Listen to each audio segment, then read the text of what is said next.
जय हिंद, नमस्कार दोस्तों, आप सबका स्वागत है हमारे चैनल क्लास टीज पर। और आज हम बात करने वाले हैं क्लास 12th पॉलिटिकल साइंस के बुक नंबर पहली की दो दूरव्यता के अंत पहले चैप्टर के बारे में बात करने वाले हैं।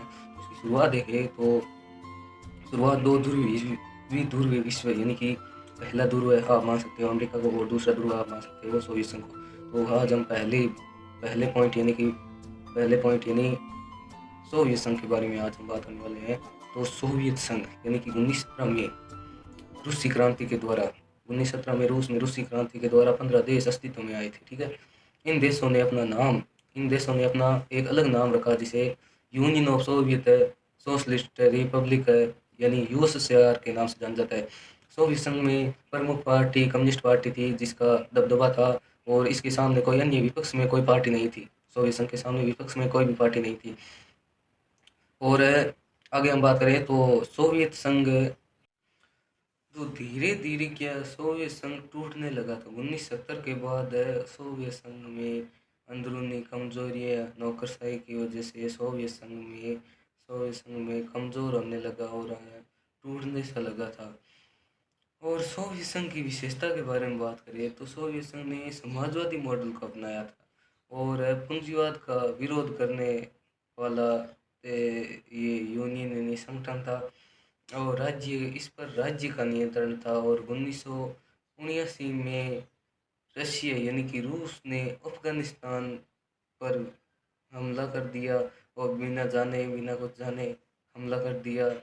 ये सोवियत संघ के लिए बहुत कष्टमयी रहा ये हमला। और सोवियत संघ का विघटन के बारे में अब जब हम बात करते हैं तो सोवियत संघ का विघटन 25 दिसंबर 1991 को हुआ था। सोवियत संघ का विघटन के कारण के बारे में हम बात करते हैं तो पहला कारण इसका यही था कि हथियारों की होड़ सोवियत संघ ने ईस्ट ईस्ट के देशों के बराबरी यानी कि पश्चिमी देशों की बराबरी करना चाहा तो हथियारों की होड़ लगी और हथियारों की होड़ में सोवियत संघ ने अपनी पूरी पूंजी या वह हथियारों पर खर्च किया और सोवियत संघ के लोगों पर ध्यान नहीं दिया। पहला ये कारण था। और दूसरा कारण था गार्बाचोव की सुधार नीति यानी कि मिखाइल गार्बाचोव 1985 में सोवियत संघ के राष्ट्रपति बने। उन्होंने सोवियत संघ में सुधार करने की कोशिश की और गार्बाचोव ने तेजी से सोवियत संघ में सुधार करने की कोशिश की जिससे वहाँ की जनता एकदम चरमरा उठी। और अगला बात करें तो राजनीतिक अशांति और राजनीतिक अस्थिर था यानी कि सोवियत संघ में कुछ राजनीतिक अस्थिर था यानी कि सोवियत संघ की राजनीति में ही कुछ ऐसे लोग थे जो सोवियत संघ को लोगों के प्रति जवाबदेह नहीं बनाना चाहते थे और नौकरशाही का दबाव रखना चाहते थे। और अगला कारण था कि शॉक थेरेपी। सोवियत संघ ने शॉक थेरेपी अपनाकर अपने पूरे सोवियत संघ को नष्ट कर दिया। क्यों शॉक थेरेपी का शाब्दिक अर्थ होता है आघात पहुंचा कर उपचार करना।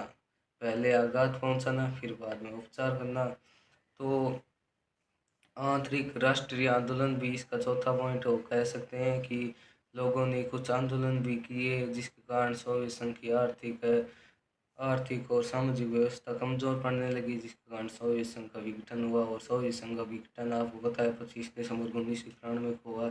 इसका रूस उत्तराधिकार के बारे में शीत युद्ध यानी कि अमेरिका और सोवियत संघ के बीच सीधा युद्ध नहीं हुआ।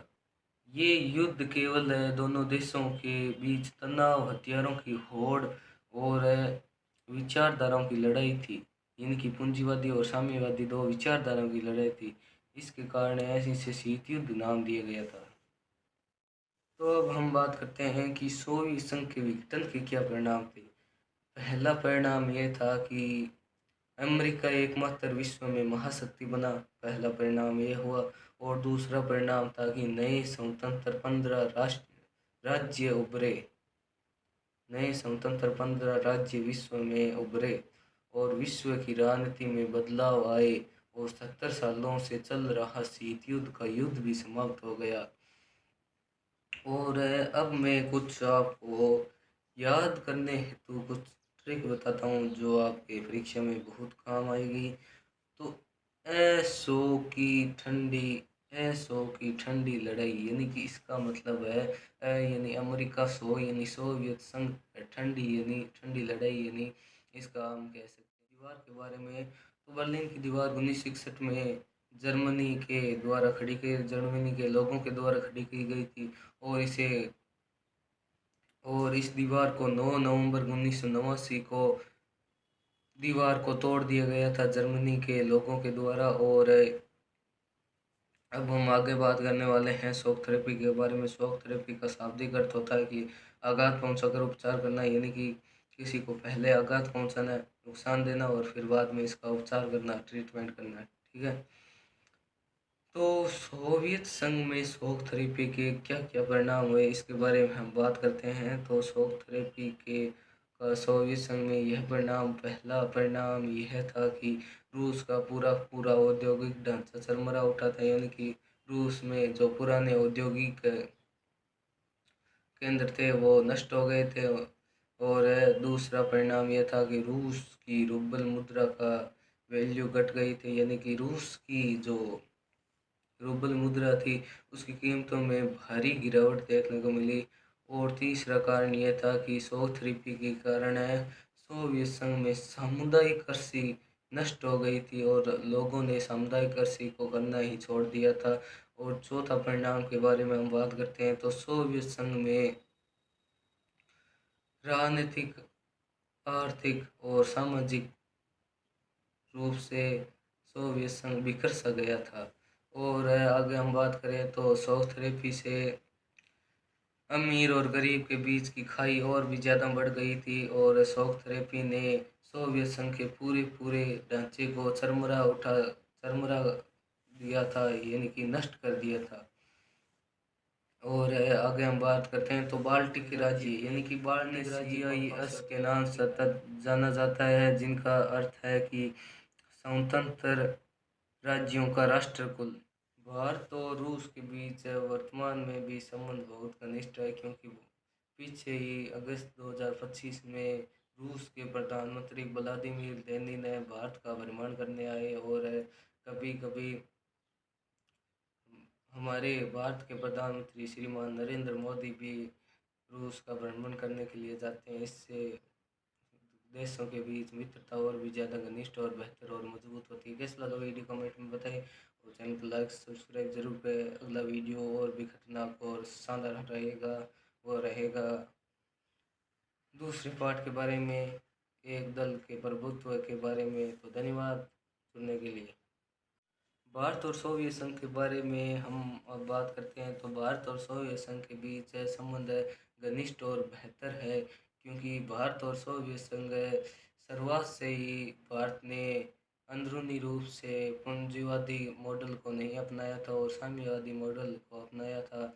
इसलिए भारत और सोवियत संघ के बीच हम आर्थिक संबंध के बारे में अध्ययन करते हैं। तो आर्थिक संबंध है, भारत और सोवियत संघ बड़े पैमाने पर एक दूसरे से व्यापार करते हैं। सांस्कृतिक संबंध के बारे में अगर हम बात करें तो भारत और सोवियत संघ में भारत की बॉलीवुड मूवीज ज़्यादातर सोवियत संघ में लोकप्रिय और ज़्यादातर देखी जाती है।